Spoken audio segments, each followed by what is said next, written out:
شب 30 سپتامبر ساعت 3:29 دقیقه به قسم نوبرداری کمیته ولایت‌های فوق‌العاده تاجیکستان خبر رسید که در راه وحدت به سمت دوشنبه در قلمرو نویه رودکی یک صدمه مرگاور رخ داده است. با دریافت خبر دسته نجات کمیته به جای حادثه روان شد.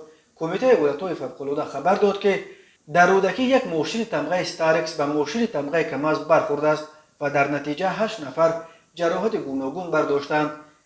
یک نفر ساکن 50 ساله نوحه یوون در جای حادثه به هلاکت رسیده است.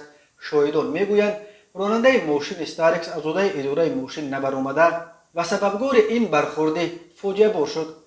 دسته مخصوص زودعمل نجات ریاست کمیته ولایت‌های فوق‌العاده در شهر دوشنبه و کارمندان بازرسی دولتی اتومبیلی شهر دوشنبه 9 مسافر را از داخل اتومبیل استارکس برآورده به بیمارستان استقلال پایتخت انتقال دادند. مقامات حفظ حقوق سبب‌های این صدمه را تحقیق می‌کنند.